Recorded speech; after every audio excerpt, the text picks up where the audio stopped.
மக்களுக்கு சட்டத்தினுடைய அந்த அவேர்னஸ் வந்து ரொம்ப கம்மியாக இருக்குது. ஒரு சின்ன டவுட் வந்தா கூட அது வந்து அக்யூஸ்டுக்கு ஃபேவர் ஆயிட்டா ஒரு 50 ரூபா 100 ரூபாய்க்கு கூட சில கஷ்டப்படுற வழக்கறிஞரை நீ பார்ப்பீங்க. ஆனால் அதே லாயருக்கு படித்து வந்தவன் ஒரு நாளைக்கு 1 கோடி கூட சரிதான். டாக்குமெண்ட்ஸ் கரெக்டான டாக்குமெண்ட்ஸ் கொடுத்துருக்காங்களா, இவங்க சொல்லக்கூடிய இது வந்து கரெக்டான உண்மையான ஒரு சான்றுகள் வழக்கு கொடுத்துருக்காங்களா, போலீஸில் ஒரு ரிஜிஸ்டர் போஸ்ட் பண்ணுங்க. சமயம் நேராக போகிறது ரிஜிஸ்டர் போஸ்ட் பண்ணுங்க.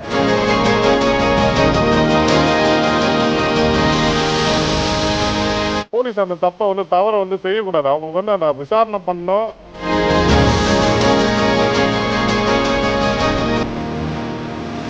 போர்ட்ரெண்ட்டு ஒவ்வொரு வக்கீலுக்கும் தனித்தனி எஃபிஷியன்சி இருக்கும். யார் இந்த போர்ட்ரெண்ட்டை தனக்கு சாதகமாக பயன்படுத்திக்கிறாங்களோ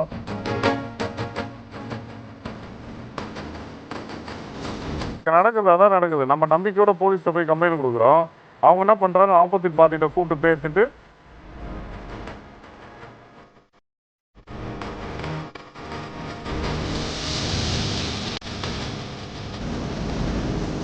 அனைவருக்கும் வணக்கம். நீங்க பார்த்து கொண்டிருப்பது புதிய யுகத்தில் சட்டம் ஒரு வகுப்பறை. நான் யாழினி திருமுகம்.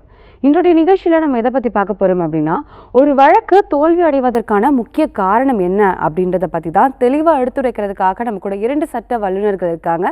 முதலாவதாக அதிகாரமிக்க அனுபவமிக்க கலைச்செல்வன் சார், உயர்நீதிமன்றம் மற்றும் உச்சநீதிமன்றத்தில் 38 ஆண்டுகளா சட்டப்பணி அனுபவம் பெற்றவர். குறிப்பாக போலீஸ் துறையை சார்ந்த பணி வழக்குகள் மற்றும் பொதுநல வழக்குகளில் சிறப்பு நிபுணராக பணியாற்றி வருகிறார். மேலும் நீதித்துறையை விரும்பும் இளம் தலைமுறைக்கு வழிகாட்டியாக இருந்து லா எக்ஸ்பர்ட்ஸ் MB என்ற அகாடமிக் மூலம் சிவில் ஜட்ஜ் தேர்வுக்கான பயிற்சி வகுப்புகள் நடத்தி வருவதோடு சட்டத்தை சிறப்பு பாடமாக எடுத்துக்கொள்ளும் IAS மற்றும் IPS தேர்வுகளுக்கு பயிற்சி அளித்து வருகிறார். வணக்கம் சார். அனைவருக்கும் நன்றி.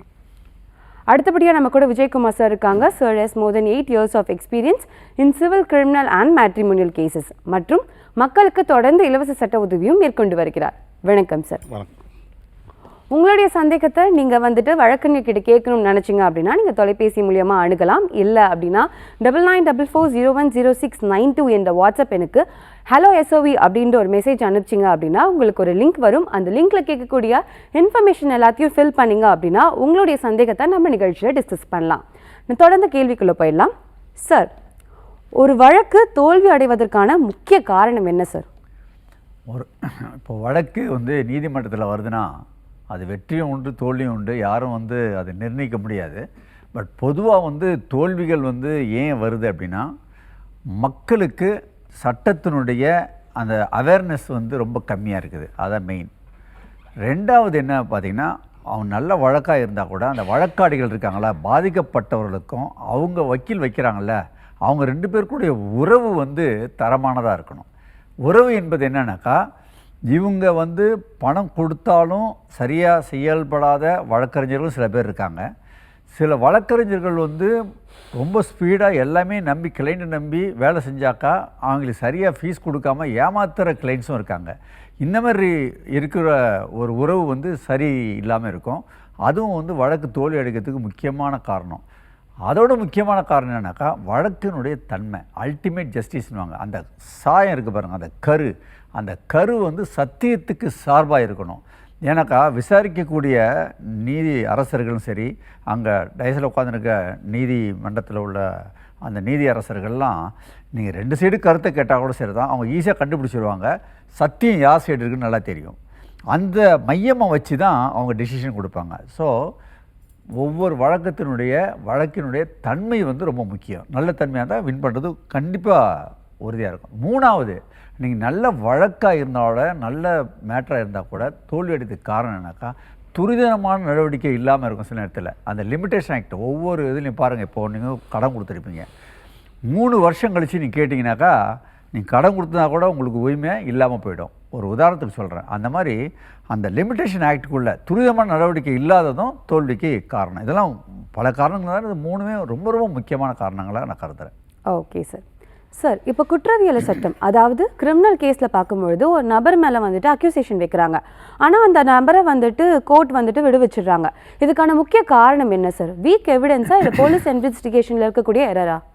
அதாவதுங்க, கிரிமினல் கேஸை பொறுத்த வரைக்கும் ப்ராசிக்யூஷன் சைடு வந்து ஒரு சின்ன ஒரு சந்தேகம் இல்லாத அளவுக்கு அவங்களுடைய அந்த குற்றத்தோடைய இதை வந்து கரெக்டாக அவங்களுக்கு என்னென்ன தேவையான எவிடன்ஸ் விட்னஸ் எல்லாத்தையுமே அவங்க கரெக்டாக நிரூபிக்கணும். அதில் ஒரு சின்ன டவுட் வந்தால் கூட அது வந்து அக்யூஸ்டுக்கு ஃபேவர் ஆகிட்டு அவங்க அக்யூட்டேட் ஆகிடுவாங்க. ஸோ அதனால் வந்து எவிடன்ஸ் ரொம்ப முக்கியமானது. எவிடன்ஸில் பார்த்திங்கன்னா வந்து இப்போது நம்ம நார்மலாகவே வந்து ஒரு கேஸ் நடக்குதுன்னா அதுக்கு வந்து என்ன இடத்துல நடந்துச்சு, எங்கே நடந்துச்சுன்றதை அது வந்து போலீஸார் இன்வெஸ்டிகேஷன் பண்ணுவாங்க. பண்ணும்போது நம்ம முக்கியமாக என்ன வேணும், இப்போ ஒருத்தர் வந்து ஒரு கொலை பண்ணுறாங்க, இல்லை ஒரு கத்தி எடுத்து குத்த வராங்கன்னு வச்சுங்களேன் ஒரு உதாரணத்துக்கு. ஸோ அப்போ அந்த இடத்துல நம்ம என்ன நடக்குதுன்னா அவன் யூஸ் பண்ண வெப்பன்ஸை வந்து சீஸ் பண்ணணும். ஸோ அது கரெக்டான ப்ரொசீஜராக அதை சீஸ் பண்ணி வச்சுருக்கணும். ஸோ அவங்க ப்ரொசீஜர் ஃபாலோ பண்ணலனாலும் அந்த கேஸ் வந்துட்டு சரியாக நிற்காது, ரிஜெக்ட் ஆகிறதுக்கு வாய்ப்பு இருக்குது. அதே மாதிரி போலீஸ் என்கொயரி பண்ணும்போது ப்ராப்பராக என்கொயரி இன்வெஸ்டிகேஷன் கரெக்டாக பண்ணணும். எவிடன்ஸ் வைக்கும் போதும் சரி, கரெக்டாக அந்த ஃபாரன்சிக் சர்டிஃபிகேட்டு, அதாவது பிரத பரிசோதனை, அதுக்கப்புறம் வந்து சிசிடிவி கேமரா இருந்துச்சுன்னா அதோடைய ரிப்போர்ட்டு, இது எல்லாமே கலந்து வைக்கணும். ஸோ வச்சாதான் வந்து அவங்களால இது பண்ண முடியும். அதே மாதிரி எஃப்ஐஆர் ஃபைல் பண்ணும் போதும் எஃப்ஐஆர் டிலே இல்லாமல் அவங்க ஃபைல் பண்ணியிருக்கணும். அப்புறம் சீசஸ் பண்ணும்போது கரெக்டாக வந்துட்டு அதை ப்ராப்பராக சீஸ் பண்ணியிருக்கணும். இந்த மாதிரி அதுக்கேற்ற மாதிரி வந்துட்டு அவங்க வந்து ஒரு விட்னஸ், முக்கியமாக ஐ விட்னஸ் இருப்பாங்க, அவங்க வந்து போலீஸ்கிட்ட சொல்லும் போது எல்லாம் கரெக்டாக சொல்லிடுவாங்க. அதுக்கப்புறம் என்ன பண்ணுவாங்க, கோர்ட்டுக்கு வந்த பிறகு மாற்றி பேசுவாங்க. ஸோ இந்த மாதிரி நிறைய பிரச்சனை இருக்குது. ஐ விட்னஸ் ஏன் அந்த மாதிரி மாற்றக்கூடிய ஒரு சூழ்நிலை வருதுன்னா ரெண்டு விஷயம். ஒன்று வந்து டைம் டிலே, ரொம்ப நாளாக கேஸ் இழுத்துட்டு போச்சுன்னா அவங்களுக்கே என்ன ஆகிடும்னா சரி நம்ம இனிமேல் சொல்லி என்ன ஆக போகுது அப்படின்ற ஒரு நிலைமைக்கு வந்துட்டு அந்த இடத்துல மாற்றி சொல்லிடுவான். இல்லை பணத்தை வாங்கிட்டு சொல்லுவான், இல்லை மிரட்டி கூட ரவுடிஸ் போய் எது நம்ம பக்கச்சிட்டு இருக்கணும் அவங்களோடன்னு சொல்லிட்டு அந்த மாதிரியும் வந்து ஒரு மிரட்டல் இருக்கிறனாலையும் அவங்களுக்கு வந்து பிறல் சாட்சியாக ஆயிடுவாங்க. ஸோ இந்த மாதிரிலாம் நிறைய பிரச்சனைகள் இருக்குன்னு இன்னும் நிறைய ஏகப்பட்டதுக்கு எஃப்ஐஆரில் வந்துட்டு சரியான செக்ஷனை குறிப்பிடாமல் இருப்பாங்க. அது மாதிரி நிறைய சேலஞ்ச் பண்ணுறதுக்கு நிறைய விஷயங்கள் இருக்குது. ஸோ இதில் முக்கியமானது எவிடன்ஸு, விட்னஸ்ஸு, இன்வெஸ்டிகேஷன். இது கரெக்டாக நடந்துச்சுன்னா ஜெயிக்கிறதுக்கு வாய்ப்பு இருக்குது. இதை நீங்கள் ப்ராப்பராக கோர்ட்டில் சப்மிட் பண்ணலன்னா கண்டிப்பாக வந்து அது தோல்வி அடையிறதுக்கு தான் அதிகபட்சமான ஒரு இது இருக்குது. Okay sir. சார், ஒரு யங் அட்வொகேட் எப்படி சக்ஸஸ் ஆகணும் சார்? பிகாஸ் நீங்கள் ஒரு எக்ஸ்பர்ட், நீங்கள் சொன்னீங்க அப்படின்னா இது இன்னும் கரெக்டாக இருக்கும்னு நினைக்கிறேன். அதாவதுங்க, ஒரு இளம் வழக்கறிஞர்கள் வந்து அவருடைய இந்த ப்ரொஃபஷனல் சக்ஸஸ் ஆகணுன்னாக்கா ஃபஸ்ட்டு வந்து இந்த ப்ரொஃபஷனை அவங்க லவ் பண்ணணும். அப்போ தான் இதை நோக்கி அவங்க பயணம் செய்ய முடியும். நான் என்ன சொல்லுவேன்னாக்கா என்னோடய ஜூனியர்ஸை நீங்கள் தவ வாழ்க்கை வாழணும்னு சொல்லுவேன். தவ வாழ்க்கைனா குறைஞ்சபட்சம் ஒரு வருஷமாக தவ வாழ்க்கைன்னா என்னன்னாக்கா உங்களுடைய முகம் எப்பொழுதுமே உங்கள் சீனியர் நோக்கியே இருக்கணும். அவர் எனி டைமும் அவருக்கு ரெடிலி அவைலபிள் 24 hours ரவுண்ட் தி கிளாக் நீங்கள் இருக்கணும். அந்த மாதிரி ஒரு தன்மையை நீங்கள் வரவழைச்சிக்கிட்டாலே நீங்கள் எப்பேற்பட்ட சரியில்லை, எனக்கு சார் எனக்கு வந்து லாங்குவேஜ் ப்ராப்ளம், எனக்கு தமிழ் தான் தெரியும், இங்கிலீஷ் தெரியாது, அப்படி இங்கிலீஷ் தெரிஞ்சால் எனக்கு டிராஃப்டிங் தெரியாது, டிராஃப்டிங் தெரிஞ்சாலும் கோர்ட்டில் போய் வாதாடுறதுக்கு எனக்கு பயமாக இருக்குது, இதெல்லாம் சொல்லிகிட்டு இருக்கலாம். இப்போ நான் சொன்ன மாதிரி அந்த தவ வாழ்க்கை மட்டும் ஒரு வருஷம் நீங்கள் சாக்ரிஃபைஸ் பண்ணிங்கனாக்கா கண்டிப்பாக சொல்கிறேன் எப்பேற்பட்ட ஆன்சர் தான் டாப் லெவலுக்கு வரலாம். இது முதல் முறையாக நாங்கள் வரோம், இது 2வது முறையாக வரோம், இப்போ தான் முதல் முறையாக எங்கள் பரம்பரையிலே முதல் வழக்கறிஞர், அதனால தான் எங்களுக்கு இந்த ஹேர்டில் இதெல்லாம் கிடையாது. நீங்கள் பாருங்கள், படிக்கிறது ஒன்று தான், நல்லா பாருங்கள், ஓப்பனாகவே நான் பேசுகிறேன். எல்லாமே வந்து லாயருக்கு படிக்கிறாங்க. சில பேர் வந்து கீழமை நீதிமன்றத்தில் ஒரு 50 ரூபா 100 ரூபாய்க்கு கூட சில கஷ்டப்படுற வழக்கறிஞரை நீ பார்ப்பீங்க. அவங்களுடைய டெய்லி வாழ்க்கையை பாருங்கள், அவங்க எவ்வளோ மணி நேரம் ப்ரொஃபஷனுக்காக வராங்க, எவ்வளோ வந்து கரெக்டாக அந்த டியூட்டி செய்கிறாங்க, கிளைண்ட்டுக்கு எவ்வளோ நியாயமாக இருக்காங்கன்னு பாருங்கள். மேக்ஸிமம் அந்த மாதிரி இருக்க மாட்டாங்க. ஆனால் அதே லாயருக்கு படித்து வந்தவன் ஒரு நாளைக்கு 1 கோடி கூட சரி தான் கொண்டு வந்தால் சரி தான், எனக்கு டைம் இல்லைன்னு சொல்கிறான். 2 பேரும் படித்தது பிஎல் தான், இல்லை எல்எல்பி தான். இவங்களுடைய வாழ்க்கையை பார்த்தாங்க, அவன் எனி டைம் புக்கில் இருப்பான், எனி டைம் கோர்ட்டில் இருப்பான், any time sincere to the devotees to the கிளைண்ட்டாக இருப்பாங்க. ஸோ நான் என்ன சொல்ல வரேன்னா, நம்ம கையில் தான் நம்ம வாழ்க்கை இருக்கின்றது மாதிரி இளம் வழக்கறிஞர்கள் முதல்ல இந்த ப்ரொஃபஷனை வந்து விரும்பி தவ வாழ்க்கை வாழ்ந்தால் 100க்கு 100 சக்ஸஸ் ஆகுங்க. ஜஸ்ட் 1 இயர் பாருங்கள், அதுக்கப்புறம் ஆட்டோமேட்டிக்காக வந்துடுவீங்க. ஓகே சார், ரொம்பவே தெளிவாக சொன்னீங்க. சார், சிவில் கேஸ் டிஸ்மிஸ் ஆகிறதுக்கான முக்கிய காரணம் என்ன சார்? சிவில் கேஸை பொறுத்த வரைக்கும் டாக்குமெண்ட்ரி எவிடன்ஸ் ரொம்ப முக்கியங்க. அதில் வந்து சிவிலில் வந்து முக்கியமாக, ஏன்னா வேறு வந்து இதெல்லாம் வந்து அவ்வளோ முக்கியம், ஆனால் டாக்குமெண்ட்ஸ் இது ரொம்ப முக்கியமானது. அதே மாதிரி வந்து லிமிட்டேஷன், அதாவது ஒரு ஷூட் ஃபைல் பண்ணுறீங்கன்னா அந்த டைம் லிமிட்டேஷன் இருக்குது. அந்த இதுக்கு கரெக்டான அந்த டைம் லிமிட்டேஷனுக்குள்ளே பண்ணணும். ஜூரிஸ்டிக்ஷன், கரெக்டான ஜூரிஸ்டிக்ஷனில் நம்ம ஃபைல் பண்ணுறோமான்றதை பார்க்கணும். அதுக்கப்புறம் நீங்கள் தாக்கல் பண்ணுறீங்களா, வழக்கு தாக்கல் பண்ணுற ஆப்போசிட் பார்ட்டி கரெக்டான ஆளுக்கு தான் நீங்கள் பண்ணுறீங்களா, இல்லை வேறு ஒரு ஆளுக்கு மேலே இது ஏன்னா அந்த இதுக்கு சம்மந்தம் இல்லாத ஆள் மேலே போட்டிருப்பாங்க. ஒரு இடம் இருக்கும், அதில் 2 பேர் இது இருப்பாங்க. ஒரிஜினல் ஆளை விட்டு வேறு ஒரு ஆள் மேலே போட்டாலும் அது யூஸ் இல்லாது. அதே மாதிரி ஏற்கனவே வந்து கேஸ் ஒரு தீர்ப்பு வந்திருந்தாலும் திரும்பி போய் அந்த கேஸை வேறு மாதிரி போட்டாலும் அதுவும் தள்ளுபடி ஆகிறதுக்கு நிறைய வாய்ப்புகள் இருக்குது.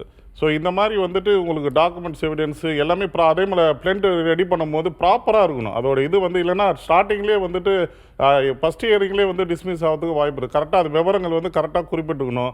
டாக்குமெண்ட்ஸ் கொடுக்குறது வந்து ஒரிஜினல் டாக்குமெண்ட், சேல் டிடியாக இருந்தால் ஒரிஜினல், சும்மா ஜெராக்ஸ்லாம் வச்சு கொடுத்தீங்கன்னா அக்செப்டபிள் ஆகாது. அதே மாதிரி வந்து காப்பி ஆஃப் டாக்குமெண்ட் கொடுக்கும்போது உங்களுக்கு சர்டிஃபிகேட் காப்பி இருக்குதான்னு சொல்லிட்டு அதையும் நம்ம பார்த்துட்டு வைக்கணும். ஸோ இந்த மாதிரி நிறைய இதெல்லாம் இருக்குது. அதில் முக்கியமாக பார்க்க வேண்டியது டாக்குமெண்ட்ஸ், கரெக்டான டாக்குமெண்ட்ஸ் கொடுத்துருக்காங்களா, இவங்க சொல்லக்கூடிய இது வந்து கரெக்டான உண்மையான ஒரு காரணத்துக்காக வழக்கு திறந்துருக்காங்களா, கரெக்டான நபர் மேலே திறந்துருக்காங்க, டைம் லிமிட்டோடு திறந்துருக்காங்களா, டியூரேஷன் கரெக்டாக இருக்குதா. ஸோ இதெல்லாம் இது பண்ணாலே மோஸ்ட்லி வந்து நம்ம கேஸுக்கு வந்து ஜெயிக்கிறதுக்கு வாய்ப்பு இருக்கும். இதில் நிறைய விஷயங்களை சிலர் தவற விட்டுருவாங்க. ஸோ அந்த மாதிரி சூழ்நிலை தான் உங்களுக்கு வந்து தள்ளுபடி ஆகிறதுக்கு நிறைய சான்சஸ் இருக்குது. ஓகே சார், ரொம்பவே தெளிவாக சொன்னீங்க. நம்ம கூட ஒரு காலர் இணைஞ்சிருக்காங்க, அவங்க கிட்ட பேசிடலாம். வணக்கம். வணக்கம் மேடம். வணக்கம் சார், எங்க இருந்து பேசுறீங்க, உங்க பெயர்? சார், என் பேரு சேகர் கேஎஸ். ஓகே, நுங்கம்பாக்கத்துல இருந்து பேசுறேன். ஓகே சார், உங்களுடைய சந்தேகத்தை நீங்க நேரடியா வழக்கறிஞர் கிட்ட கேட்கலாம். சார் சொல்லுங்க, உங்க பேர் என்ன சார்? வணக்கம் சார், நான் சேகர் நுங்கம்பாக்கத்துல இருந்து பேசுறேன். சொல்லுங்க சேகர், சொல்லுங்க சேகர், என்ன விஷயம் சொல்லுங்க. சார், இது விஜயகுமார் சார் தானுங்களா பேசுறது? விஜயகுமார் சார் பேசுங்க சார். சொல்லுங்கள் சார். சார், நான் ஒரு பிரச்சனைல இன்வால்வ் ஆயிருக்கேன் சார். சரி. ஒரு வண்டி வாங்கினேங்க. சரி. 23 7வது மாசம் ஒரு வண்டி வாங்கினேன். சரிங்க. அந்த வண்டிக்கான அத்தனை டாக்குமெண்ட்ஸும் பார்த்த போது அதுல வந்து அது வந்து ஃபைனான்ஸ்ல இருக்குது. சரி. அந்த ஃபைனான்ஸ்ல இருக்கிறதால அதெல்லாம் கிளியர் பண்ணி கொடுத்தா நான் எடுத்துக்கிறேன்னு சொல்லிட்டு ஒரு 50 ரூபா ஸ்டாம்ப் பேப்பர்ல எழுதி வாங்கிட்டேன். சரிங்க. அதுக்கப்புறம் 1 லட்ச ரூபா 50,000 ரூபாயா 1 லட்ச ரூபாயா இனிஷியல் பேமெண்ட், அதாவது அட்வான்ஸா கொடுத்தேன். கேஷா கொடுத்தீங்களா, செக்கா கொடுத்தீங்களா? கேஷா தான் கொடுத்தேன். சரி. அதுக்கு வவுச்சர் வாங்கிட்டேன். வவுச்சர் வாங்கியிருக்கீங்க. சரிங்க. அதுக்கப்புறம் வந்து இவங்க 3 மாசத்துக்கு என்கிட்ட வண்டியை காமிக்காத இவரா வண்டி ஓட்டி சம்பாதிச்சுக்கிட்டாரு. சரி. கடைசி நேரத்தில் தான் எனக்கு தெரிய வந்தது. இந்த 3வது மாசம் கல்கட்டா போயிட்டு வந்த பிறகுதான் எனக்கு தெரிய வருது இவர் வண்டியை லைன்ல ஓட்டி இருக்காரு அப்படின்றது. அப்ப அந்த நேரத்துல போயிட்டு எனக்கு பானானி காசு கொடுத்துரு அப்படின்னா உடனே இன்னொரு அவரோட ஃப்ரெண்ட வச்சு அடிச்சாரு. இவன் அடிக்கிறான்றது நான் புரிஞ்சுக்கிட்ட உடனே நான் பின்னாடி வந்துட்டேன். அவர் நிக்கிற இடத்துல இருந்து தள்ளி வந்துட்டேன். சரிங்க. தள்ளி வந்த உடனே அடி என் பேர்ல படல. சரி சரி. இதுக்கப்புறம் இன்னொரு முறை இந்த பக்கம் வந்து காசு கிசுன்னு வந்தீங்கன்னா அவ்வளவுதான், உன்னை வட்டி எடுத்து கொண்டு போடுவேன். சரிங்க சார். இது விஷயமா எதனா கம்ப்ளைண்ட் கொடுத்தீங்களா? கம்ப்ளைண்ட் கொடுத்து அந்த கம்ப்ளைண்ட் எடுபடாத நான் கோர்ட்டுக்கு போய் கோர்ட்ல இருந்து டைரக்ஷன் வாங்கிட்டேன். வெரி குட், சூப்பர், நல்லா தான் கரெக்டா பண்ணிருக்கீங்க.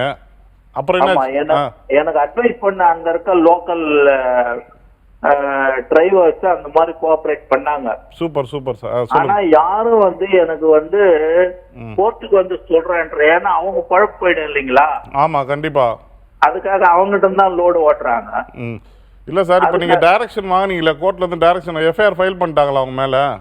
இல்லையே, அதாங்க டிஸ்பியூட். இப்ப கடைசியா முந்தா நாள் கோர்ட்ல நடந்தது என்னன்னு கேட்டீங்கன்னா, உங்களை நீங்க வந்து காசு சிசிடி புட்டிங்ல எந்த ஒரு எவிடன்ஸும் இல்லை.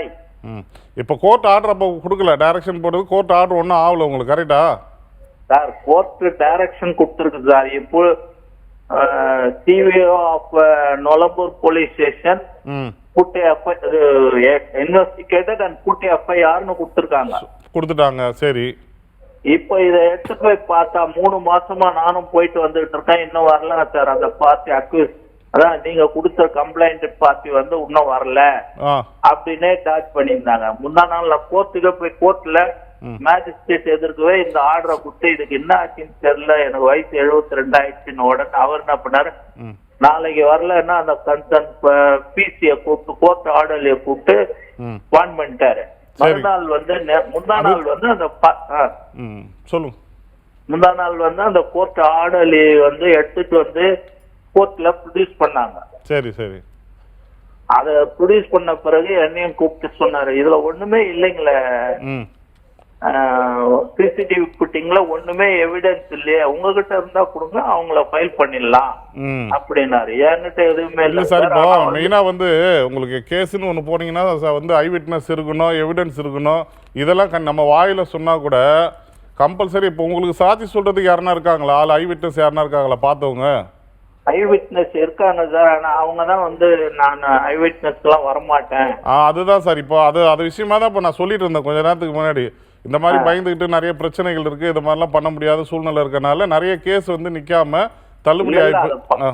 அதை பார்த்துட்டு தான் நான் இப்போ திருப்பியுமே கேட்கறேன். சொல்லுங்க சார். இப்போ இவரை இதுக்கு ஒன்றும் இல்லை சார். இப்போ அவங்க கம்ப்ளைண்ட் அவங்க வந்து எஃப்ஐஆர் ஃபைல் பண்ண சொல்லி பாயிண்ட் பண்ணல இல்லையா? நீங்க அவங்க மேல ஒரு கம்ப்ளைண்ட் பெட்டிஷன் ஒன்று போட்டு அதே கோர்ட்லேயே போடுங்க சார். அந்த போல யார் பண்ண மாட்டேன்னு சொல்றாங்களோ அவங்க மேலே ஒரு கண்டெம்ட் ஒன்று போடுங்க. அதே மாதிரி அவங்க மேல கம்ப்ளைண்ட் ஒன்று கொடுத்து அவங்க மேல கம்ப்ளைண்டாகவே ஃபார்ம் பண்ணி கொடுங்க. அதாவது விட்னஸ் இல்லன்னு அவங்க சொல்லிட்டாங்க சார். அது ஃபர்ஸ்ட் விட்னஸ் இருக்குது அதெல்லாம் விட்டுருங்க, அது ரெண்டாவது அதுக்கப்புறம் தான் வரும். ஃபர்ஸ்ட் எஃப்ஐஆர் ஃபைல் பண்ண சொல்லி ஆர்டர் கொடுத்துருக்காங்க இல்லையா கோர்ட்ல, அதை ஃபர்ஸ்ட் பண்ண சொல்லுங்க. அவ்வளவுதான். பண்ணிட்டு அதுக்கப்புறம் தான் இந்த கதையெல்லாம் விட்னஸ் இருக்குதா இது இருக்குதான்ற ரெண்டாவது அதுக்கப்புறம். சார் இப்போ நான் வந்து உங்களை பார்க்கணும்னா எங்க பார்க்கணும் சார்? சார் அது நீங்க இங்க சேனல்ல கேளுங்க சார். அவங்க வாட்ஸ்அப் நம்பர் அனுப்பிச்சிருப்பாங்க, அவங்க கொடுப்பாங்க சார். அங்க பேசுங்க சார். சரிங்களா? Okay sir. நம்ம தொடர்ந்து பேசுறதுக்கு முன்னாடி ஒரு காலர் இருக்காங்க, உங்ககிட்ட பேசிடலாம். வணக்கம். வணக்கம், லைன்ல தான் இருக்கீங்க. வணக்கம் சார், எங்க இருந்து பேசுறீங்க? உங்க பெயர்? குமரேசன் மேடம், நீலிருந்து பேசுறேன். ஓகே குமரேசன், உங்களுடைய சந்தேகத்தை நீங்க நேரடியா வழக்கறிஞர் கேட்கலாம். குமரேசன் சார் சொல்லுங்க. சார் எனக்கு வந்து வயசு வந்து 60. சரி. எனக்கு 2 குட்டியும் ஃபைலரு. எனக்கு வந்து வாகனம் வந்து இன்னும் ஒன்றும் கிடையாது. சரிங்க. நான் கட்டின வீடு வந்து எங்க அம்மா வீட்டுல இருக்குது வீட்டுல. அங்க போய் எங்க நீங்க வால்யூம் வந்து கம்மி பண்ணி சொல்லுங்க, எனக்கு உங்களுடைய பிரேக் ஆகுது உங்க வாய்ஸ். சார் டிவி வால்யூமை கம்மி பண்ணுங்க சார். சார் ஸ்பீக்கர்ல போட்டிருந்தாலும் அதை கட் பண்ணிட்டு ரிசீவர் மோடுக்கு வாங்க சார். ஓகே சார், சொல்லுங்க சார், உங்களுடைய சந்தேகம் என்னன்னு சொல்லுங்க. அதாவது வந்து நான் கட்டின வீடு நம்ம பண்ணுறது, எங்க அம்மா செத்து ஆகுது. எனக்கு அந்த ஃபுல் வீடு வேணும். எனக்கு வந்து அந்த ஷேர் வந்து இன்னும் கேஷா கொடுங்க, இல்ல எனக்கு வீடா கொடுத்துருங்கன்னா அவங்க வந்து மாத்திட்டானுங்க. மற்ற கேஸ் போட்டேன் கலெக்டமா முடியும். 3 முறை 4 போனா அவங்க வரல. கேஸ் வழக்கு போட்டீங்களா? வழக்கு போட்டிருக்கீங்களா? அதாவது வந்து இந்த மக்கள் உரிமைகளுக்கு சமரசம் பேசுவாங்கல்ல. ஆமா சமரசம். ஆமா, அது அங்க என்னாச்சு? சமரச மையத்தில் என்னாச்சு? அவங்க 3 முறை அவங்க வரல சார். 3 முறை வரலையா? சரி. இப்போ இந்த சொத்து யார் பேர்ல இருக்குதுங்க? எங்க அம்மா பேர்ல இருக்குது. உங்க அம்மா பேர்ல இருக்குது. உங்க அம்மா இப்ப உயிரோட இருக்காங்களா? இல்ல சார். இல்ல. உங்க அம்மாவுக்கு எத்தனை பேர், எத்தனை வாரிசு யார் இருக்கீங்க? 5 பையன் ஒரு பொண்ணு. ரைட். ஓகே. உங்களுக்குள்ள பாகத்தை நீங்க வந்து பொருளாக கேட்குறீங்க இல்லைனாக்கா காசா கேட்குறீங்க இல்லையா? ஆமா. ஏன்னா எனக்கு வந்து என்னால் வாசிக்க முடியாது. இங்க பாருங்க, இங்க கேளுங்க.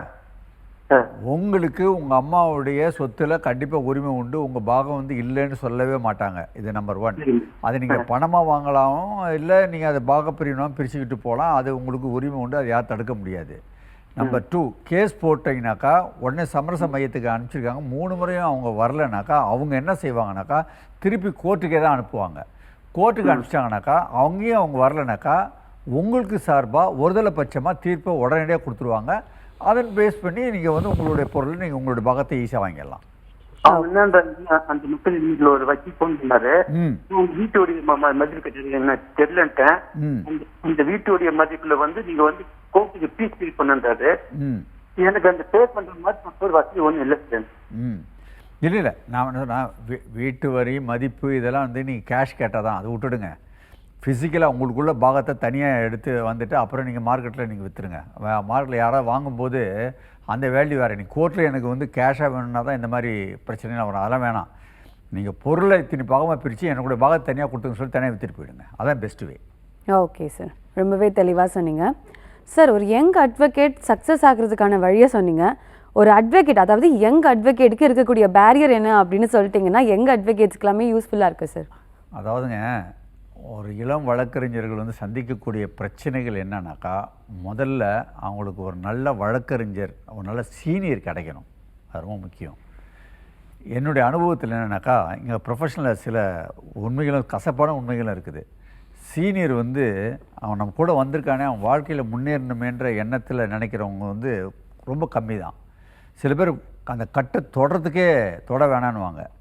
இன்னொரு வகையில் பார்த்தீங்கன்னாக்கா, சேர அந்த கட்டை தொடறாங்களே அப்படின்னு சொல்லிட்டு சீனியர் பாவம் ஜூனியர் பசங்க கொடுக்குறோம் அப்படின்னாக்கா, அந்த கட்டை எடுத்தவன் பிரிப்பான். இந்த பேப்பரை அப்படியே வச்சுட்டு போய்டும், இன்னொரு கட்டை எடுத்து பிரிப்பான். இதை தூக்கி அங்கே போய் வச்சிடும், இங்கே தூக்கி இங்கே வச்சிடும். அதுக்கப்புறம் கட்டை தேடவே முடியாது. ஹேண்ட்லிங் வந்து ரொம்ப புவராக இருக்கும். அந்த மாதிரி ஆளுங்களுக்கு சீனியர் கொடுக்குறதும் கஷ்டமாக இருக்கும். ரெண்டாவது படிக்கிறது கொடுத்தா எங்கேயோ வச்சு தொலைச்சிருவான். கிளைண்ட்டுக்கு ஆன்சரபிள் யார்? சீனியர் தான். அதனால் என்ன சொல்ல வரேன்னா, அவங்களுடைய சின்சியாரிட்டி, நல்ல ஒரு சீனியர்னால் இவங்க சின்சியராக இருக்கணும், நல்ல சீனியர் கிடைக்கணும். ரெண்டாவது ஒரு பிரச்சனை என்னென்னாக்கா, நிறைய பேர் வந்து ஏழ்மையிலேருந்து வரவங்க இந்த லாங்குவேஜ் ப்ராப்ளம் உண்டு. தமிழ் மீடியத்துலேருந்து இங்கிலீஷ் மீடியத்துக்கு போகிறவங்க ஒன்றும் பிரச்சனை இல்லை. வரும் தமிழ் மட்டும் படித்தவங்களுக்கு இங்கிலீஷ் தெரியாமல் இருக்கிறது கொஞ்சம் ஹர்டல் ஆகும். ஆனால் அதை பற்றிலாம் ஒன்றும் இல்லை. இங்கிலீஷ் கற்றுக்கிறது ஒன்றும் பெரிய விஷயம் கிடையாது. நான் ஏற்கனவே சொன்ன மாதிரி தவ வாழ்க்கை வந்தோம் வச்சுங்க, இங்கிலீஷ் கற்றுக்கிறது ஒரு பெரிய விஷயமே கிடையாது. நான் இப்போ பப்ளிக்கில் நீங்கள் பேசினீங்கனாக்கா கிட்டத்தட்ட ஒரு 500 வேர்டு தெரிஞ்சால் தான் எலக்வெண்ட்டாக இங்கிலீஷ் பேச முடியும். ஆனால் நீங்கள் இந்த ப்ரொஃபஷனலுக்கு பார்த்தீங்கன்னு லீகல் வேர்டு உண்மையை சொல்ல மிஞ்சி போனால் ஒரு 50 வேர்டுங்க, 50 வேர்டு கரெக்டாக அதை பஞ்சாக நீங்கள் தெரிஞ்சுக்கிட்டிங்கனாலே அழகாக கோர்ட்டில் இங்கிலீஷில் பேசலாம், நல்லா இங்கிலீஷில் ட்ராட் பண்ணலாம். இதெல்லாம் கற்றுக் கொடுக்குறதுக்கு சீனியர் இருக்கணும், நீங்களும் அதில் இன்வால்மெண்ட் இருக்கணும். இந்த லாங்குவேஜ் ப்ராப்ளம் அவங்களுக்கு இருக்குது. இதோடு ரொம்ப முக்கியமானது வாழ்வாதார பிரச்சனை. 24 வயசில் முடிக்கிறான், 25 வயசில் என்ரோல்மெண்ட் பண்ணுறான். வீட்டில் கேட்பாங்க, என்னடா அப்போ தான் வந்தவனை சம்பாதிக்க முடியுமா, 25 வயசு வரைக்கும் உனக்கு சும்மாவோட சோறு போடுறதுன்னு கேட்பாங்க. அதெல்லாம் செய்யணுன்னாக்கா இந்த பார் கவுன்சிலு, கவர்மெண்ட்டு, சீனியர் அட்வொகேட்டு இவங்களாம் ஒன்றா கம்பைண்டாக சேர்ந்து ஒரு யங் லாயர்ஸுங்களுக்கு மினிமம், நான் ரொம்ப அதிகமாக கேட்கல, ஒருத்தவங்க அவங்க வரணுனாக்கா குறைஞ்சபட்சம் ஒரு 20,000 ரூபா மாதம் அவங்களுக்கு கொடுக்கறது மாதிரி ஒரு ஸ்கீமை போட்டு கொடுத்துட்டிங்கனாக்கா நிறைய யங் லாயர்ஸ் வந்து ரொம்ப அருமையாக டெவலப் ஆவாங்க. நல்ல அறிவாளிங்கெல்லாம் சேர்தான். இந்த மாதிரி வருமானம் எல்லாமே செதறி போகிறாங்க. அதனால் இந்த ப்ரொஃபஷனுக்கு வந்து ரொம்ப ஒரு முன்னேற்றமாக, அந்த எஃபிஷியன்சியே பாதிக்குன்னு தான் என்னோடய கருத்து. ஸோ யங் லாயர்ஸ்க்கு மினிமம் ஒரு 20,000 ரூபா கொடுக்குறது மாதிரி இந்த அமைப்புகள்லாம் சேர்ந்து ஒரு முயற்சி செய்யணும். இதை செஞ்சுட்டாலே போதும், யங் லாயர்ஸில் நல்ல லைஃப் நல்லா வந்துடுவாங்க, முன்னேற்றமாக வந்துடுவாங்க. ஓகே சார், ரொம்பவே சிறப்பாக சொன்னீங்க. நம்ம கூட ஒரு காலர் இணைஞ்சிருக்காங்க, அவங்ககிட்ட பேசிடலாம். வணக்கம் மேடம். வணக்கம் மேடம். வணக்கம் சார், எங்கேருந்து பேசுகிறீங்க? நான் காட்டேரி பாண்டிச்சேரி மகாடிபுரம் தொழிலிருந்து காட்டேரி கிராமத்திலிருந்து பேசுறேன் மேடம். ஓகே சார், உங்களுடைய சந்தேகத்தை நீங்கள் நேரடியாக வழக்கன்கிட்ட கேட்கலாம். சொல்லுங்கள் சார். கலைச்செல்வன் சார். சொல்லுங்க, உங்கள் பேர் என்ன சொல்லுங்க? ஐயா வணக்கம் ஐயா. நான் காட்டேரி பாண்டிச்சேரி காட்டேரி மகாடிபுரம் தொழில். ஐயா உங்களுடைய வால்யூம் வந்து கம்மி பண்ணுங்க சார். லவுட் ஸ்பீக்கர்ல வச்சிருந்தீங்கன்னா ரிசீவர் மோட்ல பேசுங்க. நீங்க இல்ல லவுட் ஸ்பீக்கர்ல இல்ல, நான் போட்டே தாங்க பேசுறேன். விட்டு கேக்குது, உங்களுக்கு பிரேக் ஆகுது வாய்ஸ். சரிங்க சார், ஸ்பீக்கர்ல பேசிட்டு இருக்கீங்க சார் நீங்க. இல்லைங்க மேடம், ஸ்பீக்கர்ல சார் நீங்க ஸ்பீக்கர்ல இருந்து கட் பண்ணா மட்டும் தான் இங்க பேச முடியும். ஸ்பீக்கர்ல இல்லைங்க மேடம், ஸ்பீக்கர்ல இல்லைங்க மேடம். சொல்லுங்க சார். சரி சொல்லுங்க. கேக்குதுங்களா? கேக்குது சொல்லுங்க. மெதுவா பேசுங்க. எங்க ஒரு பதட்டமா இருக்கு, வேற ஒண்ணும் இல்ல ஐயா. எங்க மனைவி வந்து 2004 இறந்து போயிட்டாங்க ஐயா. சரிங்க. இறந்ததுக்கு அப்புறம் எனக்கு 2 பிள்ளைங்க சென்னையில வந்து திருவள்ளூர்ல ஒரு ஹாஸ்டல்ல சேர்த்து வச்சிருந்தாங்க. சரிங்க. சேர்த்து வச்சுனே என் பசங்களை வந்து நல்ல மாதிரியா தாங்க படிக்க வச்சேன். என் பொண்ணு வந்து பிஇடிக்கு கம்ப்யூட்டர் சயின்ஸ் படிக்க வச்சேன். என் பையன் வந்து பிகாம் எம்காம் முடிச்சு சிஏ படிச்சிருக்காருங்க. சரி, வெரி குட். இந்த ஸ்கூல்ல வந்து நான் வந்து பொலிஸ் வேலை தாங்க செய்யறேன், புத்தனார் வேலை தாங்க செய்யறேன். இந்த சூழல்ல வந்து நான் ஒரு மனைவியை ஒருத்தவங்களை பார்த்து கல்யாணம் பண்ணிக்கிட்டேன். சரி. அவங்களுக்கு வந்து ஸ்கின் கேன்சர் வந்துச்சுங்க. கேன்சர்ல வந்து கவர்மெண்ட் ஹாஸ்பிட்டல் வச்சிருந்தோம், ஜிப்மர் ஹாஸ்பிட்டல் வச்சிருந்தோம். சரிங்க. அப்போ வந்து கணவன் வந்து இறந்துட்டாங்க ஒருத்தவங்க. அவங்க கூட வந்து ஒரு இட்லி மாவு வாங்குறதுக்காக நான் போனேங்க. சரி. அது தோசை மாவு வாங்கினேன். என் பசங்க, என் மனைவி ஹாஸ்பிட்டல் இருக்கும்போது என் பசங்க தனியா இருக்கும்போது தோசை மாவு வாங்கும்போது அவனுக்கு எனக்கு பழக்கம் ஏற்பட்டுருங்க. சரி. பழக்கம் ஏற்பட்டு இந்த ஹாஸ்பிட்டல் என்ன சொல்லிட்டாங்க, மனைவிக்கு இந்த மாதிரி பிரச்சனை இருக்குது, ம் அவங்க கிட்ட கொஞ்சம் ஜாக்கிரதையா இருக்கணும், போனோம் வரணும்னு சொன்னாங்க சார். அதனால நான் வந்து இவங்க கிட்ட போய் மாவு வாங்கிட்டு வந்து போய் இருக்கும்போது இவங்களுக்கு எனக்கு ஒரு பழக்கம் தொடர்பாயிடுச்சு சார். சரி ஆனா தொடர்பாயிடுச்சுன்னா அவங்க வந்து கணவன் வந்து அப்ப இல்ல சார், இறந்து போயிட்டாரு. சரி அவங்க என்ன பண்ணாங்க, சரி உனக்கு தான் பொண்டாட்டிக்கு இந்த மாதிரி இருக்குது, எனக்கும் கணவன் கிடையாது, நம்ம 2 பேரும் சேர்ந்து வாழலாம், 2 பொண்டாட்டி வச்சுங்க யாரும் வாழல, ஏன்னா அப்படி இப்படி என்ன வந்து இல்லை இப்போ உங்களுக்கு என்ன பிரச்சனை? முதல் மனைவி இறந்துட்டாங்க, 2 குழந்தைங்க, 2வது வந்து அவங்க ஸ்கின் கேன்சர் இருக்காங்க, 3வது ஒரு தொடர்பு. இப்போ என்ன பிரச்சனை உங்களுக்கு? ஆமா, இப்ப அவங்க கிட்ட நான் கொஞ்சம் வந்து நகை பணம் எல்லாம் கொடுத்துட்டேன் சார். யார்கிட்ட கொடுத்தீங்க?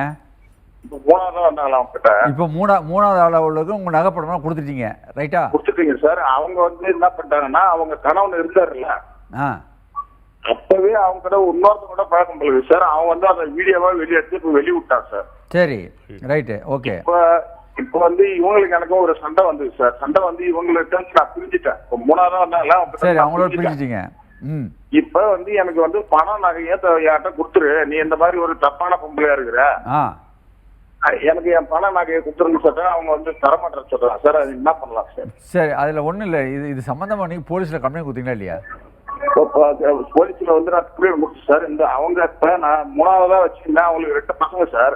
ம் அந்த 2 பசங்களையும் என் பிள்ளையா பார்த்து சார், என் பிள்ளைகளை மாதிரியா அவங்களையும் படிக்க வச்சேன் சார். இல்லை இந்த பாருங்க, உங்களுக்கு தீர்வு இதுதான். நீங்கள் உங்களை அவங்க சீட்டிங் பண்ணிட்டாங்க, இதுதான். அதாவது அவங்களுக்கு கணவர் இருக்காங்கல்ல, இருந்தும் மறைச்சு உங்கள்கிட்ட தொடர்பு வந்துச்சிருக்காங்க, அது மூலயமா நீங்கள் பணத்தை இழந்திருக்கீங்க இல்லையா? அதானே? இல்ல, அவங்க கணவர் இறந்து போயிட்டாங்க சார். அக்கா இப்போ திருப்பி ஏன் அவங்கள விட்டு நீங்கள் விலகுறீங்க? என்ன காரணம்? விலகிட்டனா இவங்க கணவர் இருந்தார் இல்லைங்களா, இருக்கிறதுக்கு முன்னாடியே இன்னொருத்தங்கிட்ட இவங்க பழக்கம் இருந்தா அவன் வீடியோ எடுத்து சிச்சு வீடியோ எடுத்து வெளியே விட்டான் சார். ஓ சரி சரி சரி சரி ரைட் ஓகே. நீங்கள் என்ன செய்றீங்க? இங்கே பாருங்க, இது எல்லாத்தையும் விவரமாக எழுதி போலீஸில் ஒரு ரிஜிஸ்டர் போஸ்ட் அனுப்புங்க. கம்ப்ளைண்ட் நேராக கொடுக்குறது இருக்கட்டும், ரிஜிஸ்டர் போஸ்ட் பண்ணுங்கள். ரிஜிஸ்டர் போஸ்ட் பண்ணிவிட்டு அதுக்கப்புறம் போலீஸ் வெப்சைட்டில் ஆன்லைனில் பதிவு பண்ணுவாங்க. இது 2 செஞ்சிட்டிங்கனாலே போலீஸ் இதில் கண்டிப்பாக துரிதமான நடவடிக்கை எடுக்கும். டெஃபினட்டாக போலீஸில் இந்த மாதிரி பண்ணுங்கள். நீங்கள் நேராக போனீங்கன்னா எடுக்காது. ரிஜிஸ்டர் போஸ்ட் பண்ணுங்கள், வெப்சைட்டில் ஆன்லைனில் கம்ப்ளைண்ட் பண்ணுங்கள், ஆட்டோமேட்டிக்காக போலீஸ் எடுக்கும். அப்படி எடுக்கலைனாக்கா கோர்ட் மேஜிஸ்ட்ரேட் கோர்ட்டு தான் போகணும். அதுதான் உங்களுக்கு தீர்வு. ஓகே சார், ஒரு காலர் இருக்காங்க, உங்ககிட்ட பேசிடலாம். வணக்கம். வணக்கம் மேடம். வணக்கம் சார், எங்கேருந்து பேசுகிறீங்க? உங்கள் பெயர்? நான் பெரம்பலூர்ல இருந்து ரங்கநாதன் பேசுறேன் மேடம். ஓகே சார், உங்களுடைய சந்தேகத்தை நீங்கள் நேரடியாக வழக்கறிஞர்கிட்ட கேட்கலாம். சரிங்க மேடம். சொல்லுங்க சார். வணக்கம், சொல்லுங்க சார்.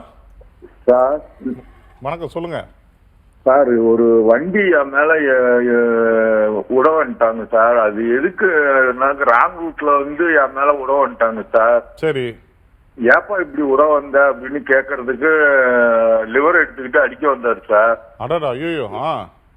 லாரி டிரைவர் சார், சோளம் ஏத்துற வண்டி சார். சரி சரிங்க சரிங்க, நீங்க நான் ஹைவேல வந்துகிட்டு இருக்கேன், நீங்க ஏற வந்தீங்க அப்படின்னு சொல்லிட்டு நான் கேட்க போனதுக்கு லிவர் எடுத்துக்கிட்டு அடிக்க வந்தார் சார். சரி, நான் கல் எடுத்து அடிச்சிட்டேன் சார். நீங்க அடிச்சிட்டீங்களா? திரும்பி கல் அடிச்சிட்டேன் சார். சரி, அதுக்கு அவர் மேல ஒரு தையல் போடுற மாதிரி காயம் ஆயிடுச்சு சார். ஐயோ. அதுக்கு இன்ஸ்பெக்டர் வந்தார் சார், டிஐஜி வந்தாங்க. என்ன ஏதுன்னு கேட்கங்காட்டுமே இன்ஸ்பெக்டர் என் வாயில குத்துனதுல எனக்கு 5 தையல் போடுற மாதிரி ஆயிடுச்சு சார். ஐயோ, இன்ஸ்பெக்டர் உங்க வாயில குத்தி 5 தையல் போட்டீங்களா? ஆமா சார், நான் அடிச்சதுல வந்து அவருக்கு 1 தையல் தான் சார் போட்டாங்க. சரி சரி. என் வாயில இன்ஸ்பெக்டர் குத்துனதுல எனக்கு 5 தையல் போடுற மாதிரி ஆயிடுச்சு சார். ஆயிடுச்சு சார். ஏன் சார் ஒண்ணு விசாரிக்காமலே நீங்க பாட்டுக்கும் வாயில வந்து மங்குன்னு குத்துறீங்களே சார். இப்ப என்ன ஸ்டேஜ்ல இருக்கு? இப்ப உங்க மேல எஃப்ஐஆர் போட்டிருக்காங்களா? எஃப்ஐஆர் எல்லாம் போடல சார். போடல சார். அவரு வந்து கேஸ வாபஸ் வாங்கிட்டு போயிட்டாரு சார். சரி, போயிட்டாரு சார். அவரு வந்து எனக்கு கேஸ் வேணான்ட்டு போயிட்டாரு சார். எனக்கு டிஐஜி அம்மா வந்து கண்டிஷன் பெயில் போட்டிருக்காங்க சார். எதுக்கு கேஸ் போட்டாங்க?